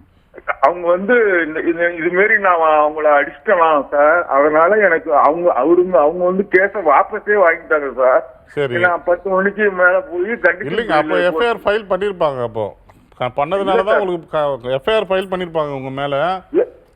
ஆமா சார். எஃப்ஐஆர் ஃபைல் பண்ணிருந்தா அது கோர்ட் மூலியமா தான் அது இது பண்ண முடியும். இவங்களா க்ளோஸ் பண்ண முடியாது. சரிங்க சார். அது கோர்ட் மூலியமா தான் இது பண்ண முடியும். பட் இவங்கள போயிட்டு இப்போ நீங்க இவர் மேல கம்ப்ளைண்ட் கொடுத்தீங்களா? போலீஸ் இன்ஸ்பெக்டர் மேல? குடுக்கல சார். நீங்க அப்பயே கொடுத்துருக்கணும்ல சார் கம்ப்ளைண்ட். போய் அட்மிட் ஆறீங்களா? யாருகிட்ட நான் போய் குடுக்கறதுனே தெரியல சார். செல்லியும் புடிங்கி வச்சுக்கிட்டாங்க சார், பைக்கையும் புடிங்கி. ஒண்ணுல இப்ப வெளியே எவ்வளவு நாள் ஆச்சு சம்பவம் நடந்து? முந்தானேல நடந்துச்சு சார். ஒண்ணுமே இல்ல, ரொம்ப சிம்பிள் தான். நீங்க இப்ப கூட போய் கொடுக்கலாம். கூட போது வழக்கறிஞர் ஒருத்தர் கூட்டிட்டு போயிட்டு கூட தைரியமா கொடுங்க. யார் உங்க வாயை உடைச்சாங்களோ உங்க மண்டையை கிழிச்சாங்களோ அவங்க மேல கண்டிப்பா நீங்க கம்ப்ளைண்ட் கொடுத்துதான். அடிக்கிறதுக்கு யாருக்கும் கூட விசாரிக்கவே இல்லை. அதுதான் சார், அடிக்கிறதுக்கு யாருக்கும் உரிமை இல்லை. சரிங்களா? இது மனித உரிமை மீறல். நீங்க வந்து மனித உரிமை கமிஷன்லயும் போய் கம்ப்ளைண்ட் கொடுங்க, போலீஸ்லயும் கொடுங்க. போலீஸ்ல ஆக்ஷன் இருக்குன்னா ரிஜிஸ்டர் போஸ்ட் அனுப்புங்க. அதுக்கப்புறம் கோர்ட்ல போயிட்டு இதை விடாதீங்க. ஏன்னா போலீஸ் அந்த தப்பை வந்து தவறை வந்து செய்யக்கூடாது. அவங்களுக்கு வந்து அந்த விசாரணை பண்ணணும், உண்மை தன்மை அறியணுன்றது அவங்களுக்கு வேலை இருக்க தவிர அடிக்கணுன்றது யாருக்கும் எந்த ரைட்ஸும் இல்லை. நீங்கள் முக்கியமாக மனித உரிமை கமிஷனில் போய் அதை கம்ப்ளைண்ட் கொடுங்க சார் ஃபஸ்ட்டு இமிடியேட்டாக. ஓகே சார், ரொம்பவே சிறப்பாக சொன்னீங்க சார். இப்போ கோர்ட்டில் வந்து ஃபேஸ் வேல்யூ இருக்கக்கூடிய அட்வொகேட் போனால் வின் பண்ணிடுவாங்க அப்படின்னு சொல்கிறாங்க இல்லையா சார், அதை பற்றி நீங்கள் என்ன சார் நினைக்கிறீங்க? அதாவதுங்க ஃபேஸ் வேல்யூ அப்படின்னா அது என்ன அர்த்தம்னாக்கா, நீதி அரசர்கள் அங்கே உட்கார்றவங்களுக்கு இந்த பார் இது நம்மளுக்கு வேண்டிய அட்வொகேட் வந்திருக்காரு, இவங்களுக்கு வேண்டாத அட்வொகேட் வந்திருக்காரு அப்படின்ற மாதிரி அர்த்தம் எடுத்துக்கூடாது. நீதி அரசர்கள் மேலே உட்காந்துருக்கிறவங்க யார் வேணாலும் அப்பேர் ஆகும், எங்களுக்கு அதை பற்றி கவலையே கிடையாது. அவங்களுக்கு தேவை வந்து சட்டத்தை கரெக்டாக ப்ளேஸ் பண்ணுறாங்களா, அவங்க சைடு நியாயம் இருக்குதா, அந்த தன்மையை மட்டும்தான் நீதி அரசர்கள் பார்ப்பாங்க. ஒவ்வொருத்தரும் ஒவ்வொரு டைப்பாக இருப்பாங்க. சில நீதி அரசர்கள் வந்து சட்டத்துக்கு முக்கியத்துவம் கொடுப்பாங்க. சில நீதி அரசர்கள் என்ன செய்வாங்கனாக்கா நீதி தர்மத்துக்கு முக்கியத்துவம் கொடுப்பாங்க. நீதி தர்மத்துக்கும் சட்டத்துக்கும் சண்டை வரும்போது சட்டத்தை கொஞ்சம் பின்தள்ளிட்டு நீதிக்கு தான் முக்கியத்துவம் கொடுக்குற அளவுக்கு இருப்பாங்க. அது வந்து ரிலீஃப் ஓரியன்ட் ஜட்ஜஸ் இருப்பாங்க. என்ன சொல்ல வரேன்னா, எந்த அட்வொகேட்டு ஒரு ஜட்ஜினுடைய மைண்ட் செட்டை கரெக்டாக புரிஞ்சு அது உள்ளுக்கு இது சொன்னால் அவர் மைண்டில் போய் ஏற்றுக்குவார், அவர் டைப்பை தெரிஞ்சு டைப்புக்கு ஏற்றது மாதிரி யார் திறமையை ஆர்கியூ பண்ணுறாங்களோ அவங்க வின் பண்ணுவாங்க. இது ரொம்ப ரொம்ப முக்கியமானது. இதுக்கு பேர் வந்து கோர்ட் ட்ரெண்ட் அப்படின்வாங்க. இந்த கோர்ட் ட்ரெண்ட்டு ஒவ்வொரு வக்கீலுக்கும் தனித்தனி எஃபிஷியன்சி இருக்கும். யார் இந்த கோர்ட் ட்ரெண்ட்டை தனக்கு சாதகமாக பயன்படுத்திக்கிறாங்களோ அவங்களுக்கு தான் அந்த ஃபேஸ் வேல்யூ அதிகமாக இருக்கும். ஒழிய நீதி அரசர்கள் வேண்டிங்க வேண்டாதவங்களெலாம் பார்க்க மாட்டாங்க. இதுதான் ஃபேஸ் வேல்யூன்றது. ஓகே சார், ரொம்பவே சிறப்பாக சொன்னீங்க. நம்ம கூட ஒரு காலர் இணைஞ்சிருக்காங்க, அவங்ககிட்ட பேசிடலாம். வணக்கம். ஹலோ, வணக்கம் மேடம். வணக்கம், எங்கேருந்து பேசுகிறீங்க? உங்கள் பெயர்? செல்வி மேடம், தஞ்சாவூர் மாவட்டத்திலேருந்து பேசுகிறேன். ஓகே செல்வி, உங்களுடைய சந்தேகத்தை நீங்கள் நேரடியாக வழக்கறிஞர்கிட்ட கேட்கலாம். சொல்லுங்கம்மா செல்வியம்மா, சொல்லுங்கம்மா. சார், நான் வந்து எங்கள் வீட்டு பக்கத்து வீட்டு பொண்ணுக்காக நான் கேட்குறேன் சார். சொல்லுங்கம்மா. அவங்க வந்து ஒரு அண்ணன் தம்பி 2 பேரு, மாமனாரு இருந்தாரு. சரி. கல்யாணம் ஆகி அந்த பொண்ணுக்கு 15 வருஷம் ஆயிடுச்சு. சரிங்க. அவங்க வந்து குழந்தையெல்லாம் எதுவுமே இல்லை. சரிங்க. அவங்க கொழுந்தனாருக்கு வந்து மூத்தவர், அவருக்கு வந்து கல்யாணம் பண்ணி அவங்க விட்டுட்டு போயிட்டாங்க போல இருக்கு. சரி. அப்புறம் இவங்க அண்ணன் தம்பியும் தம்பி பொண்டாட்டியும் அவங்களுக்கு கல்யாணம் பண்ணி வச்சாங்க சார். மறு திருமணம் செஞ்சு வச்சாங்களா? ஆமா, மறு திருமணம். அவங்க வந்து வேற ஒருத்தவங்களோட கல்யாணம் ஆகி வாழல போல இருக்கு. சரி. அவங்கள பார்த்து கல்யாணம் பண்ணி இப்ப அவங்களுக்கு 2 பிள்ளைங்கள ஆயிடுச்சு. அவர் வந்து மிலிட்டரியில இருந்தாரு அந்த மூத்தவர். சரி. இப்ப என்ன ஆச்சுன்னா அவரும் இறந்துட்டாரு, இவங்க தம்பி வந்து இறந்துட்டாரு. சரி. இறந்துருக்கும் போது அவங்க வந்து சண்டை அடிச்சுட்டே இருந்திருப்பாங்க போல. சரி. மாமனாரையும் பாத்துக்கல, இந்த பொண்ணு தான் வச்சு பாத்துக்கிச்சு. 2 வீடு இருக்கு, அவங்களுக்கு ஒரு வீடு இருக்கு, இவங்களுக்கு ஒரு வீடு இருக்கு. சரி. அந்த மாமனாரு சமீபத்துல அவரும் இறந்துட்டாரு. சரி. கடைசியில அவங்க வீட்டுக்காரர் இருந்தாரு, அந்த மூத்தவர்னு சொன்னேன்ல மிலிட்டரியில இருந்தாரு, அவரும் இறந்துட்டாருங்க சார். சரிங்க. இந்த பொண்ணை வந்து அந்த வீட்டுல தங்க விடாம விரட்டி அடிச்சுக்கிட்டு துணிமணி எல்லாம் அள்ளி வெளியில போட்டுட்டு இருக்கவே விட மாட்டேங்கிறாங்க. அவங்க அவங்க கொழுந்த பொண்டாட்டி, மூத்தவர் பொண்டாட்டி. ஒண்ணு வேண்டாம், 2 விஷயம், 2 இடத்த அவங்க அப்ரோச் பண்ணோம். ஒண்ணு, எந்த ஏரியா இது? பட்டுக்கோட்டை ஏரியாங்க சார். அவங்க கம்ப்ளைண்டும் பண்ணி பார்த்தாங்க. 2 விஷயம், 2 இடத்துக்கு நீங்க அப்ரோச் பண்ணணும். நம்பர் 1, நேரா கலெக்டர் கிட்ட போய் மனு கொடுக்கணும். ஏன்னா அவங்க வந்து சிவில் மேட்டர்னால இமிடியேட் தலையிடுவாங்க. கலெக்டர்கிட்ட போய் மனு கொடுங்க. நல்லா யோசனை பண்ணீங்க, எழுதி வச்சிங்க. கலெக்டர்கிட்ட மனு கொடுக்கணும் 1. அதுக்கு முன்னுக்கு நேராக இன்ஸ்பெக்டர்கிட்டையும் கொடுக்கணும். போலீஸ்லையும் நீங்கள் கம்ப்ளைண்ட் பண்ணிவிட்டு அதுக்கிட்ட எஸ்பியும் பார்த்துடணும். இது 2. 3வது முக்கியமானது வந்து லோக்கல் அங்கே எந்த கோர்ட் இருக்குதோ அந்த கோர்ட்டில் போய் அங்கே உள்ள அட்வொகேட்டுக்கிட்ட ஐயா இலவச சட்ட உதவி மையம் எங்கே இருக்குன்னு சொல்லிட்டு நீங்கள் போய் அங்கே கேளுங்க. அங்கே கேட்டாச்சுங்க சார். அங்கே என்னாச்சு? அங்க பேராவணி போலீஸ் ஸ்டேஷன்லயும் செஞ்சாச்சு. அவங்களும் வந்து எந்த ஆக்ஷனும் எடுக்க மாட்டேங்கிறாங்க. இல்லை கேளுங்க, ஆக்ஷன் எடுக்கல. கம்ப்ளைண்ட் போலீஸ்ல கொடுத்துட்டீங்க, ஆக்ஷன் எடுக்கலன்னு சொல்லிட்டு கோர்ட்ல வந்து சொன்னீங்களா? ஆமா, பக்கத்துலயே ஒரு கோர்ட் இருக்கு. கோர்ட்ல சொன்னது, கோர்ட் என்ன சொன்னாங்க? அவங்க என்ன பண்றாங்க, அவங்க பேச்சுவார்த்தைக்கு வர மாட்டாங்க, நாங்க கோர்ட்ல பாத்துக்கிறோம் அப்படின்னு இல்ல சொல்லிட்டு. இல்ல, நீங்க சிவில் மேட்டர் சொல்றீங்க. நல்லா கேட்டுங்க, நீங்க வந்து சிவில் கோர்ட்டுக்கு போயிடக்கூடாது. போலீஸ்ல கம்ப்ளைண்ட் கொடுத்தா இது கிரிமினல் கேஸா மாறும். ஏன்னா அடிச்சு விரட்டுறாங்க, கொடுக்க மாட்டாங்க, இது கிரிமினல் கேஸ் தான். ஓகே. கிரிமினல் கேஸ்னா போலீஸுக்கு நீ ரிஜிஸ்டர் போஸ்ட் பண்ணுங்க, இன்ஸ்பெக்டருக்கு. அவங்க ஆக்ஷன் எடுக்கலைனாக்கா எஸ்பிக்கு ரிஜிஸ்டர் போஸ்ட் பண்ணுங்க. அடுத்தது இந்த மாதிரி இன்ஸ்பெக்டர், நல்லா கேளுங்க, இன்ஸ்பெக்டருக்கு முதல் கம்ப்ளைண்ட் கொடுங்க, ரிஜிஸ்டர் போஸ்ட் பண்ணுங்க. அக்னாலஜ்மெண்ட் வந்தோன்னா ஒரு வாரம் வெயிட் பண்ணுங்க. அதுக்கப்புறம் வந்து ஆக்ஷன் எடுக்கலைனாக்கா இன்ஸ்பெக்டர் ஆக்ஷன் எடுக்கல, அது பாருங்க கம்ப்ளைண்ட் கொடுத்த சொல்லிட்டு நீங்கள் கம்ப்ளைண்ட் கொடுத்த இன்ஸ்பெக்டர் கொடுத்த கம்ப்ளைண்ட் காப்பியும் அந்த அக்னாலஜ்மெண்ட்டை வச்சு நீங்கள் எஸ்பிக்கு ரிஜிஸ்டர் போஸ்ட் பண்ணுங்கள். அதிலையும் அக்னாலஜ்மெண்ட் வாங்குங்க. அதுக்கப்புறம் போயிட்டு நீங்கள் கோர்ட்டில், மேஜிஸ்ட்ரேட் கோர்ட்டில், அதாவது கிரிமினல் கோர்ட்டில் கொடுத்தீங்கன்னாக்கா கண்டிப்பாக ஆக்ஷன் எடுப்பாங்க. கிரிமினல் ஆக்ஷன் நடவடிக்கை எடுத்தால் இது வந்து இமீடியட்டாக சால்வ் ஆகிடும். அவங்களுக்கு உரிமை இருக்குதானே சார் அந்த வீட்டில் இருக்கிறது? கண்டிப்பாக, நல்லா கேட்டுங்க, உரிமை இருக்கிறது. நீங்கள் வார்த்தையிலேருந்து என்ன, கலெக்டர்கிட்ட கம்ப்ளைண்ட் பண்ணலன்னு இருக்குது, கலெக்டர் கம்ப்ளைண்ட் கொடுத்தா உரிமை இருக்குதுன்னு சொல்லிட்டு அவங்களுக்கு பாதுகாப்பு கொடுப்பாங்க, கலெக்டர்கிட்ட கொடுங்க. இது இல்லாமல் நீங்கள் போலீஸ்லேயும் கம்ப்ளைண்ட் கொடுத்தாக்கா அந்த மாதிரி செயல் செய்ய மாட்டாங்க, வெளியே துரத்த மாட்டாங்க. அதையும் மீறி வெளியே அலமோது சார், தங்க இடம் இல்லாமல் அலமோதிட்டு கிடக்கு அந்த பிள்ளை. நாங்களாம் எவ்வளோ நாள் சார் பார்க்க? இங்கே இல்லைம்மா, இங்கே கேளுங்க, 2 வார்த்தை தான். போலீஸில் கம்ப்ளைண்ட் கொடுங்க, இல்லைன்னா மேஜிஸ்ட்ரேட் கம்ப்ளைண்ட் கொடுங்க. ஒன்று கலெக்டர் கம்ப்ளைண்ட் கொடுங்க, உடனே 2-3 நாளில் தீர்வு வந்துடும். ஓகே சார், காலர் இணைஞ்சிருக்காங்க, உங்ககிட்ட பேசிடலாம். வணக்கம். வணக்கம் மேடம். வணக்கம்மா, எங்கேருந்து பேசுகிறீங்க, உங்கள் பெயர்? நாங்கள் குத்தாலத்துலேருந்து பேசுகிறோம். என் பேர் ஷர்மிளா. ஓகே ஷர்மிளா, உங்களுடைய சந்தேகத்தை நீங்கள் நேரடியாக அட்வொகேட் கிட்ட கேட்கலாம். சொல்லுங்கம்மா. சார் வணக்கம் சார். வணக்கம். வணக்கம் சார், நான் 2 பவுன் நெக்லஸ் வந்து ஒரு நகை கடைக்காரர்கிட்ட அடகு வச்சிருந்தேன் சார். சரிங்க. 70 ரூபாய்க்கு அடகு வச்சோம்னா வட்டி முதலமா 84,000 கொடுத்துட்டேன் சார். சரி. ஒரு 4-5 மாசத்துலயே கொடுத்துட்டேன் நானு. அவரு சரிங்க சீட்டையும் வாங்கிட்டு பணத்தையும் வாங்கிட்டு அவங்க லோக்கல் அடகு வைக்கிறவங்க எல்லாம் வந்து இன்னொரு பேங்க்ல வச்சிருக்காங்க. அதை வந்து நம்ம எடுத்து வந்துட்டாங்க கொடுக்கணும், சாயந்தரமா வாங்கன்னு சொல்லி இது பண்ணாங்க. அதுக்கப்புறம் சாயந்தரம் போய் கேட்டதுக்கு அதை எடுக்க முடியல, ஒரு சிக்கலா இருக்கு, நாளைக்கு வாங்க எடுத்து தரேன்னாங்க. இப்படியே ஒரு நாளா சொல்லி கிட்டத்தட்ட 4 வருஷம் ஆச்சு சார். 4 வருஷம் ஆயிடுச்சா? 4 வருஷம் ஆச்சு. 4 வருஷமா அவருக்கு நாங்க கேட்டுக்கிட்டு இருக்கோம். போலீஸ்லயும் போய் கம்ப்ளைண்ட் பண்ணோம், குத்தாலம் போலீஸ்லயும் போய் கம்ப்ளைண்ட் பண்ணிட்டோம். சரிங்க. அம்மா அதெல்லாம் நிறைய பேர் அந்த ஆள்கிட்ட மாதிரி வச்சுட்டு நிறைய பேர் பிரச்சனை நிக்கிறாங்கம்மா, எங்களாலாம் ஒன்றும் பண்ண முடியாது. கேட்டா அவன் பொண்டாட்டி, அவன் புருஷனுக்கு ஹார்ட் பிரச்சனை இருக்கு, இது பண்றீங்களா அது பண்றீங்களா, உங்க மேலேயே நான் கம்ப்ளைண்ட் பண்ணுவேன், அப்படி இப்படி என் புருஷனுக்கு ஏதாவது ஆச்சுன்னா உங்களையும் உள்ள போய் வைப்பான், அப்படி எங்களையும் மிரட்டுறாமா, அதெல்லாம் எங்களாலாம் ஒண்ணும் முடியாது அப்படின்னு சொல்லிட்டாங்க சார். யார் சொன்னது? குத்தாலம் போலீஸ் ஸ்டேஷன்லயே. போலீஸ் ஸ்டேஷன்ல இந்த மாதிரி கம்ப்ளைண்ட் எடுக்க மாட்டேன்னு சொல்றாங்களா? சொல்றாங்க சார். எடுக்க முடியாது, சரியா வராதுமா, ஏதாவது கொடுத்துட்டு போங்க அப்படின்னுட்டாங்க. சார், ஹையர் ஆபீசர்கிட்ட போய் சொன்னீங்களா? டிசி, எஸ்பி வந்து கம்ப்ளைண்ட் பார்த்துட்டு கொடுத்துட்டு போங்க, ஆயிடுக்கிறேன், அது என்னன்னு பாக்கலாம் அப்படின்னு சொன்னாங்க சார். ஆனா இது வரைக்கும் அந்த கம்ப்ளைண்ட் பண்ணனா ஒரு காப்பி ஒண்ணு திருப்பி கொடுப்பாங்களா நமக்கு, அந்த கம்ப்ளைண்ட் ஏற்கப்படாதுன்னு சொல்லிட்டு. ஆமா.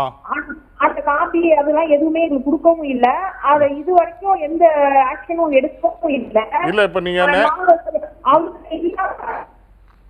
கேட்குவோம், அவரு இன்னைக்கு நாளைக்கு அடுத்த மாசம் 20ஆம் தேதி, இன்னைக்கு 20ஆம் தேதி தரேன்னு இன்னைக்கு கூட சொன்னாரு சார்.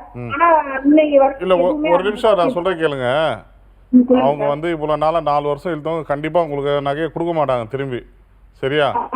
அது ஏமாத்த தான் செய்வாங்க. நீங்க போலீஸ்ட ஸ்ட்ரிக்டா வந்து ஆக்ஷன் எடுக்கலன்னா உங்க மேல கம்ப்ளைண்ட் கொடுப்போம்னு சொல்லிட்டு, இல்லன்னா நீங்க ஒன்னு பண்ண ரிஜிஸ்டர் போஸ்ட் அனுப்பிச்சிங்களா இல்ல நேரா போய் கொடுத்தீங்களா? நேரா போய் கொடுத்தோம் சார். இப்போ நீங்க மொத்த பேர் நிறைய பேர், இப்போ உங்களை மாதிரி நிறைய பேர் ஏமாந்துருக்காங்களா? யாருன்னா இருக்காங்களா? நிறைய பேர் இருக்காங்க. சரி, இப்போ அவங்களெல்லாம் ஒன்னா போட்டு சிசிபில போய் கம்ப்ளைண்ட் கொடுங்க. சென்ட்ரல் பேங்க் இதுல இருக்கு, அதுல போய் நீங்க சிசிபில கொடுத்தீங்கன்னா கண்டிப்பா அங்கேருந்து உங்களுக்கு வந்து ஒரு ஆக்ஷன் எடுக்கிறதுக்கு இது வாய்ப்பு இருக்குது. ஏன்னா லோக்கல் ஸ்டேஷன்ல எடுக்க மாட்டாங்க, அவங்க வந்துட்டு அவங்க சைடு எதனா வாங்கிட்டு அந்த மாதிரி தான் பண்ணுவாங்க. ஒன்றும் ஹையர் ஆஃபீஸர்கிட்ட சொல்லணும், ரிஜிஸ்டர் போஸ்ட் பண்ணணும். இவங்க எதுவுமே எடுக்கலன்னா கோர்ட்டில் போயிட்டு நீங்கள் தனியாக ப்ரைவேட் பெட்டிஷன் போட்டு அவங்க மேலே எஃப்ஐஆர் ஃபைல் பண்ணுறதுக்கு நீங்கள் ஆர்டர் வாங்கணும். இது ஒரு சைடு இருக்கும். இன்னொரு சைடு நீங்கள் எல்லாமே மொத்தமாக சேர்ந்து சிசிபிக்கு போங்க, அங்கே போய் கம்ப்ளைண்ட் கொடுங்க. இவ்வளோ பேர் இவ்வளோ அமௌண்ட் இவ்வளோ வேல்யூன்னு போட்டு ஒரு 50 லட்ச ரூபாய்க்குள்ளே இருந்துச்சுன்னா அங்கே வரும். இல்லைன்னா அதுக்கு மேலே வந்துட்டு போச்சுன்னா அதுக்கு அடுத்து வந்துட்டு இங்கே இதுக்கு போயிடும், உங்களுக்கு பொருளாதார குற்றப்பிரிவுக்கு போயிடும். சரிங்களா? அதனால் எவ்வளோ வேல்யூவேஷன் பார்த்துட்டு அதுக்கேற்ற மாதிரி நீங்கள் கம்ப்ளைண்ட் கொடுத்தா தீர்வு வருமே தவிர கண்டிப்பாக உங்கள் நகையை அவங்க கொடுக்க மாட்டாங்க. சட்டப்பிரகாரம் நீங்கள் ஆக்ஷன் எடுத்தால் தான் இதுக்கு வந்து வழி பிறகும். ஓகே சார், ரொம்பவே சிறப்பாக சொன்னீங்க. நம்ம கூட மற்றொரு காலரும் இருக்காங்க, அவங்க கிட்டயும் பேசிடலாம். வணக்கம். வணக்கம். வணக்கம், எங்க இருந்து பேசுறீங்க? உங்க பெயர்? சென்னையில இருந்து தான் பேசுறேன். பெயர் வேணாம் மேடம். நான் பல பிரச்சனையில இருக்கேன் மேடம். ஓகேமா ஓகேமா, உங்களுடைய சந்தேகத்தை நீங்க நேரடியா அட்வொகேட் கிட்ட கேட்கலாம். கொடுங்க மேடம், கொடுங்க மேடம். உங்க பேர் என்ன சார்? நான் ஆல்ரெடி பேசியிருக்கேன் சார். எனக்கு வந்து பல பிரச்சனைகள் சார். எனக்கு வந்து எந்த விஷயத்த பேசுறதும் தெரியல. அதாவது சூசைட் அட்டெம்ப்ட் போற அளவுக்கு எல்லா விதத்திலயும் என்னைய வந்து தாக்குற மாதிரி பல பிரச்சனைகள் ஃபேமிலிக்குள்ளேயும் சரி, வெளியில அவுட் சைடர்ஸும் சரி, என் மரியாதை இல்லாம எனக்கு நடந்துகிட்டு இருக்கு சார். எனக்கு எந்த சர்வீஸும் இல்ல. நான் இதுக்கு வந்து நீங்க சொன்னீங்க இந்த சட்டம் ஒரு இதுக்கு, அதாவது இலவச சட்ட மையத்துக்கும் நான் போனேன். அங்க போய் எனக்கு இருக்க ப்ராப்ளத்தை சொன்னேன். நான் எனக்கு மென்டல் டார்ச்சர் நிறைய கொடுக்குறாங்க. எனக்கு எந்த சர்வீஸும் இல்ல. இது பண்றது வந்து என்னோட ஃபேமிலிக்குள்ள இல்லாத அவங்க வந்து அவங்களுக்கு இருக்க பொலிட்டிக்கல் போலீஸ் போர்ஸை வச்சு தேர்ட் பர்சன், அவங்க டைரக்டா பண்றது இல்ல, தேர்ட் பர்சனை வச்சு நான் சொன்னேன் இல்லைங்களா, குடிச்சிட்டு வாசல்ல உட்காந்து கலாட்டா பண்றது, வாசல்ல உட்கார்றது இல்ல, அந்த சைட்ல நாங்க எங்க பெட்ரூம் ஜன்னல் பக்கம் வந்து உட்காந்துட்டு கத்துவானுங்க. அந்த பக்கம் கேமரா வியூ கிடையாது. அது மாதிரி அது இல்லாம எனக்கு சர்வீஸ் இல்ல சார். இப்ப வந்து நம்ப மாட்டேங்கிறாங்க. இவங்க தான் குடுக்குறாங்க, இந்த மாதிரி பண்றாங்கன்னா எங்க வீட்டுல என் ஹஸ்பண்டும் நம்ப மாட்டேங்கிறாங்க. அது மாதிரிலாம் அவங்களாம் செய்யல. எந்த வேலையை நல்ல வேலைக்கு சர்வீஸ் பிளம்பர் எலக்ட்ரிஷியன் வந்துகிட்டு இருந்தவங்க எல்லாம் காரணமே இல்லாம ஒண்ணு இங்க டெத் ஆயிடுச்சுமா அதும்பாங்க. இப்ப வந்து இல்ல உடம்பு முடியல, நல்லா வந்து செஞ்சுட்டு இருந்தவங்களே அவங்கள வர விடாம பண்றாங்க சார். நானே எனக்கு சீனியர் சிட்டிசன் சார், அபோவ் 60.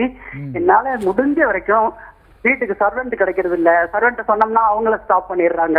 வீட்டை சுத்தியுமே எங்களை வந்து வாட்ச் பண்ணிக்கிட்டு எங்க ஃபேமிலிக்குள்ளேயும் நீங்க சொன்னா நம்ப மாட்டீங்க, பிளாக் மேஜிக் மாதிரி நிறைய பண்ணி எங்க குடும்பத்திலேயே நிம்மதி இல்லாம பண்ணிக்கிட்டு இருக்காங்க சார். இது வந்து எனக்கு என்ன பண்றது, ஹியூமன் ரைட்ஸுக்கு போலாம் அப்படிங்கிற சட்டப்பேரவை போயிட்டு அவங்க என்னை கூப்பிட்டுட்டாங்க சார். நான் வந்துட்டு அவங்க ஃபர்ஸ்ட் நான் அட்டன் பண்ணப்ப இவையே நான் போக மாட்டேன், ஹவுஸ் ஒய்ஃப் சார். கஷ்டப்பட்டு நான் கோர்ட்டுக்கு போயிட்டு வாங்கி அவங்க கிட்ட நல்லா அட்டன் பண்ணாங்க. நான் வந்து எல்லாத்தையும் இந்த பேப்பர்ல எழுதுங்கம்மா கூப்பிடுவாங்க. சம்பந்தப்பட்டவங்க எதிர்பார்த்தையும் கூப்பிடுவாங்க. அவங்க இன்னும் ஒருத்தர் லாயர் சார், இப்பவும் பிராக்டிஸ் பண்ணிட்டு இருக்காருங்க. அவர் மூலமா வந்துட்டு சுத்தி எல்லாரையும் வச்சு முதல்லயே கவுன்சிலிங் கொடுக்குற லேடி கிட்ட போய் எல்லாம் சொல்லி வச்சாங்க போல. நான் என்ன பிரச்சனையா போனனோ அதுக்கு எனக்கு சொல்யூஷன் இல்லாம ஒரு பூர்வீகத்துல இங்க நாங்க இருக்கிற வீட்டுல வந்து எல்லா டாக்குமெண்ட்டும் கிளியரா இருக்கு சார். இதுல ஒண்ணும் இல்ல. அந்த ஊர்ல பூர்வீகத்துல இருக்க சொத்துல வந்து ஒருத்தருக்கு தனக்கே வேணுங்கிற மாதிரி இது பண்ணிக்கிட்டு இருக்காரு. அவங்களுக்கு தான் போலீஸ் போர்ஸ், பொலிட்டிக்கல் போர்ஸ் எல்லாம் இருக்கு. இன்னைக்கும் வந்து அவங்க டைரக்டா பண்றதுனால இது அங்க வந்துட்டாங்க. இந்த ஹைகோர்ட்ல ஒர்க் பண்ற ஒரு ஆளுங்களை எல்லாம் வச்சு இந்த மாதிரி கோர்ட் வரைக்கும் இழுத்துட்டியா, இது வந்து இந்த இது எப்ப நடந்துச்சு, வரலட்சுமி பூஜை எப்ப நடந்துச்சு, நான் வந்தேன். அதுக்கப்புறம் அவங்க சொன்னாங்க செப்டம்பர் 18 உங்களுக்கு ரிவ்யூ வரும். அன்னைக்கு வந்து என்ன நடந்ததுன்னா விசாரிக்கிற மாதிரி விசாரிச்சு எல்லா கதையும் நான் சொல்லிட்டேன். ஒரு நிமிஷம் நான் சொல்லுங்க. உங்களுடைய பிரச்சனைக்கு சட்ட தீர்வுல நீங்க போனா கூட நீங்க எதிர்பார்க்குற அளவுக்கு விரைவாக கரெக்டான தீர்வு கிடைக்கலன்னு தான் ஒரு பிரச்சனை இல்லையா? இதுல வேற ஒன்றும் இல்லை. அதை நான் சொல்றது கேளுங்க. இவங்க ஒரு வாட்ஸ்அப் நம்பர் வச்சிருக்காங்க, அதை நீங்க ஃபில் பண்ணி அனுப்புங்க. அதில் இது எல்லாத்தையும் கம்ப்ளீட்டாக சொல்லுங்க. இங்கே உள்ள வழக்கறிஞர்கள் உங்களுக்கு ஸ்பெஷலாக வந்து உங்களுக்கு அட்வைஸ் பண்ணுவாங்க, உங்கள் கூட நிற்பாங்க. Okay sir. சார், இப்போ வந்து 2 நாட்களுக்கு முன்னாடி வந்துட்டு நீதியரசர் பெயரை சொல்லிட்டு 50 லட்ச ரூபாய் வாங்கினாங்க அப்படின்ட்டு ஒரு சம்பவம் வந்து பேசப்படுது.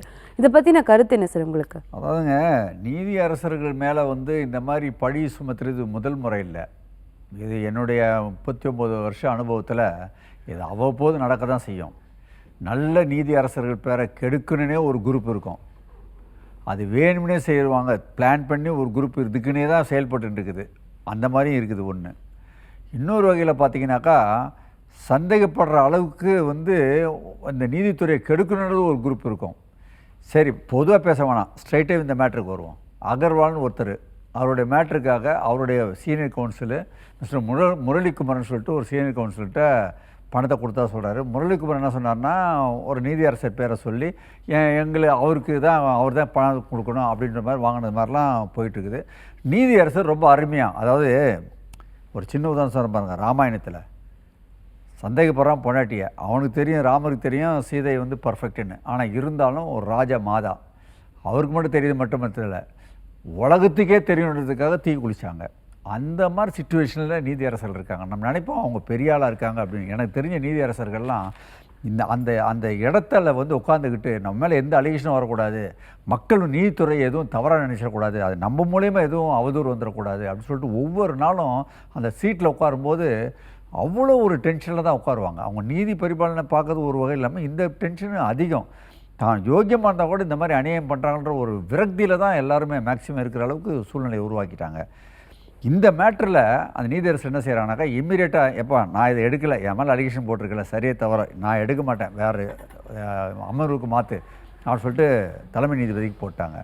ரெண்டாவது விஜிலன்ஸ் கமிட்டிக்கு, சென்னை விஜிலன்ஸ் கமிட்டிக்கும் இது என்கொயரி பண்ணுங்கன்னு சொல்லிட்டு அழகாக அவர் லைனில் கிளியராக போட்டார். இதில் நான் என்ன சொல்கிறேன்னா, இது சென்னையில் உள்ள விஜிலன்ஸ் கமிட்டியோட இன்னும் பவர்ஃபுல்லான விஜிலன்ஸ் கமிட்டிக்கு இதை மாற்றணும். ஃபார் எக்ஸாம்பிள் டெல்லியில் உச்சநீதிமன்றத்தில் உள்ள விஜிலன்ஸ் கமிட்டிக்கு இதை மாற்றி விட்டுறணும். அப்போ தான் அவங்க இன்னும் ரொம்ப ஃபோர்ஸாக எடுப்பாங்க. இதில் செய்ய வேண்டிய வேலை என்னென்னா, அகர்வால் சொல்கிறது உண்மையாக இல்லையா, அது நம்பர் 1. அப்படியே அது உண்மையாக இருந்தால் கூட அந்த சீனியர் கவுன்சிலு வாங்கினது உண்மையா, அப்படி அந்த சீனியர் கவுன்சில் வாங்கினது உண்மையாக இருந்தாக்கா அது உண்மையிலே நீதியரசர் கேட்டு தான் அவர் வாங்கினாரா, இதெல்லாம் வந்து அந்த விசாரணை வளையத்துள்ள கொண்டு வரணும்.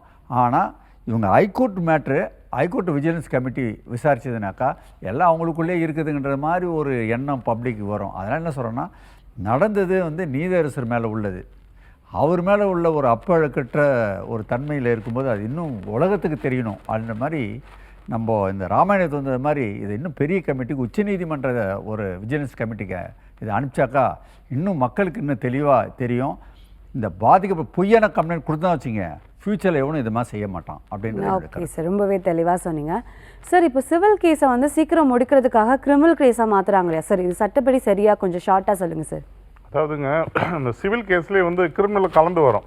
இப்போ அதில் வந்து பார்த்தீங்கன்னா சிவில் கேஸில் வந்து மிரட்டல் கொடுக்குறது, போர்ஜரியாக வந்து டாக்குமெண்ட் ரெடி பண்ணுறது, அப்புறம் வந்து உங்களுக்கு வந்து பட்டா ரெடி பண்ணுறது, இந்த மாதிரிலாம் இது ரெண்டுமே கலந்து வரும். ஸோ ரெண்டுமே கலந்து வரனால என்ன பண்ணுவாங்கன்னா, சிவில் கேஸில் போனால் கொஞ்சம் லேட் ஆகும். ஸோ கிரிமினல் கேஸு கொடுத்தா போலீஸ் மூலிமா கம்ப்ளைண்ட் கொடுத்து எஃப்ஐஆர் ஃபைல் பண்ணால் கண்டிப்பாக ஓரளவுக்கு அவங்க பேச்சுவார்த்தைக்கு வருவாங்க, பிரச்சனை சுமூகமாக முடியுன்றதுக்காக தான் நிறைய பேர் வந்து அந்த கிரிமினல் கேஸில் போகிறது. ஆனால் அதில் இருக்க ஒரு முக்கியமான விஷயம் என்னென்னா, நீங்கள் கிரிமினல் கேஸுக்கு போகிறதுனால உங்களுக்கு பெனிஃபிட்டு கம்மி தான், அதாவது சீக்கிரம் முடியும்னு நினைக்கிறீங்க. ஆனால் போலீஸ் வந்து ஆப்போசிட்டில் இருக்கவங்கள்ட்ட கை ஒரு பெட்டுட்டானா நீங்கள் கொடுத்த கம்ப்ளைண்ட் எல்லாம் டோட்டலாக வேஸ்ட்டு, எல்லாமே வேஸ்ட் ஆகிடுது. இன்றைக்கி நடக்கிறது அதான் நடக்குது. நம்ம நம்பிக்கையோட போலீஸ்கிட்ட போய் கம்ப்ளைண்ட் கொடுக்குறோம், அவங்க என்ன பண்ணுறாங்க, ஆப்போசிட் பார்ட்டிகிட்ட கூப்பிட்டு பேசிட்டு ஏதோ ஒன்று அவங்களுக்குள்ளேயே முடிச்சு விட்டுக்கிட்டு நமக்கு வந்து அகேன்ஸ்டாக தான் இது பண்ணுறாங்க தவிர கம்ப்ளைண்ட்டுக்கு வந்து ரெஸ்பான்சிபிள் கொடுத்து பண்ணுறதில்ல. சரி, இதை தாண்டி மீறி நம்ம கோர்ட்டில் போய் ஒரு டைரக்ஷன் வாங்கி கொடுத்தா கூட அதை எம்எஃப் பண்ணி இம்மிடியேட்டாக அனுப்பிச்சி விட்ருவாங்க. திரும்பி அதுக்கு நம்ம திரும்பி கோர்ட்டில் போய் ரீஇன்வெஸ்டிகேஷன் போட்டு திரும்பி ஆர்டர் வாங்கணும், இந்த மாதிரி நிறைய பிரச்சனை இருக்குது. அதனால் நீங்கள் என்ன பண்ணணும்னா, சிவில் கேஸுக்கு கிரிமினல் கேஸ் கொடுத்தாலும் சிவில் சூட் ஒன்று கண்டிப்பாக ஃபைல் பண்ணிடணும். ஃபைல் பண்ணிங்கன்னா நல்லது. இது ஒரு வேலை போட்டால் அது ஒரு வேலை போட்டோம், பணம் கட்டணும், இது பண்ணணும், அதை நினைக்காதீங்க. கொஞ்சம் ரொம்ப பெரிய செலவுலாம் இல்லை, மீடியமான செலவு தான் இருக்குது.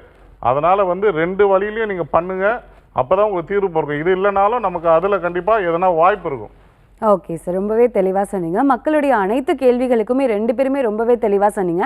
கலைச்செல்வன் சாருக்கும் விஜயகுமார் சாருக்கும் சட்டம் ஒரு வகுப்பறை நிகழ்ச்சியின் சார்பாக மனமார்ந்த நன்றிகள். அனைவருக்கும் வணக்கம். சட்ட ரீதியாக உங்களுக்கு எந்த ஒரு சந்தேகம் இருந்தாலும் நீங்கள் தொலைபேசி மூலியமாக அணுகலாம். இல்லை அப்படின்னா 9944010692 என்ற வாட்ஸ்அப் எண்ணுக்கு ஹலோ எஸ்ஓபி அப்படின்னு நீங்கள் சென்ட் பண்ணிங்க அப்படின்னா உங்களுக்கு ஒரு லிங்க் வரும். அந்த லிங்க்கை வந்துட்டு கேட்கக்கூடிய இன்ஃபர்மேஷன் எல்லாத்தையுமே நீங்கள் ஃபில் பண்ணிங்க அப்படின்னா உங்களுடைய சந்தேகத்தை நம்ம நிகழ்ச்சியில் டிஸ்கஸ் பண்ணலாம். உங்களிடமிருந்து விடைபெறுவது யாழினி திருமுகம். நீங்கள் பார்த்து கொண்டிருப்பது சட்டம் ஒரு வகுப்பறை. நன்றி.